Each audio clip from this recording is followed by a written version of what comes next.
مولوی اگر خدا نخواستہ بدبخت ہو جائے اور فرقہ پرستی کو پھیلائے تو معلوم ہے کہ کتنے لوگوں کو اب وہ قاتل ہو سکتا ہے.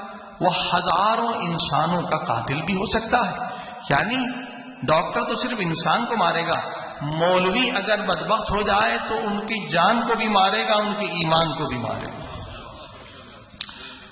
تو ہمارے ہاں ممبر پر آنے کے لیے کوئی شرائط ہی نہیں. جو اچھی تقریر کر لے وہ ممبر پر آ گئے. جس کو اچھا رلانا آتا ہے، ہنسانا آتا ہے، لطیفے بیان کرنے آتے ہیں، اسے ہم ممبر پر بٹھا دیتے ہیں. یہ ہماری بھی تو غلطی ہے، سننے والوں کی بھی اور جو بانی مجلس ہیں ان کی بھی. اب دیکھیے اسی غلطی کا نتیجہ آج پورے اسلام کو نقصان ہو رہا ہے. کروڑہا مسلمان بدنام ہو رہے ہیں، 1 ارب مسلمان بدنام ہو رہے ہیں. یہ چھوٹی غلطی نہیں ہے کہ بھی آپ جس کو ممبر پر بٹھاتے ہیں اس کے پاس کوئی سرٹیفکیٹ ہے، کہیں سے پڑھا ہوا ہے. اور دیکھیے قرآن نے بھی بتلایا ہے اور اہل بیت نے بھی اور ہمارے پیارے پاک رسول خدا صلی اللہ علیہ وآلہ وسلم نے بھی بتلایا کہ خبردار ہر ایک کو تم ممبر پر مت بٹھانا. یہ حدیث سے رسول خدا عرض کر رہا ہوں جو امام جعفر صادق نے بیان کی ہے، بہت ساری کتابوں میں موجود ہے.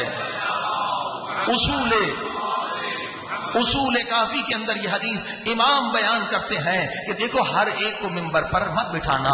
ممبر پر بٹھانے سے پہلے یہ یقین کر لینا کہ اس کے دل میں پیسے کی محبت تو نہیں ہے، دولت پرست تو یہ نہیں ہے.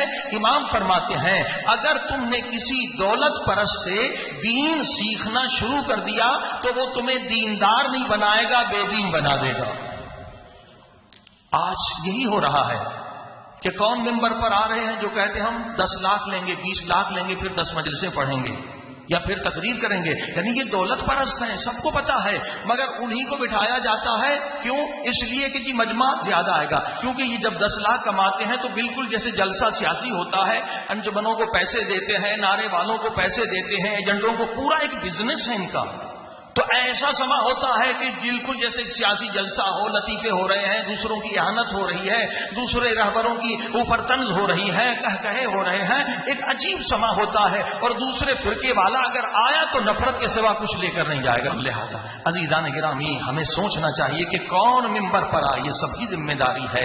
اگر کسی مقام پرست اور شہرت پرست کو ہم نے بٹھایا وہ ہمیں دین نہیں دے گا. اگر دنیا پرست کو بٹھایا وہ بے دین کر دے گا. اسی لیے ان کی مجلسوں میں کبھی امر بالمعروف نہیں، کبھی واعظ نہیں، کبھی نصیحت نہیں، صرف دوسرے فرقے پر حملہ کریں گے تاکہ واہ ہو، نعرے ہو. اور یہ کیا بیماری ہے؟ اللہ اکبر! یہ ایسی بیماری ہے کہ وبا کی طرح پھیل رہی ہے اور اس کے نتیجے میں مسجدیں جل رہی ہیں، امام بارگاہ جل رہے ہیں اور پورے دنیا میں اسلام اور مسلمان بدنام ہو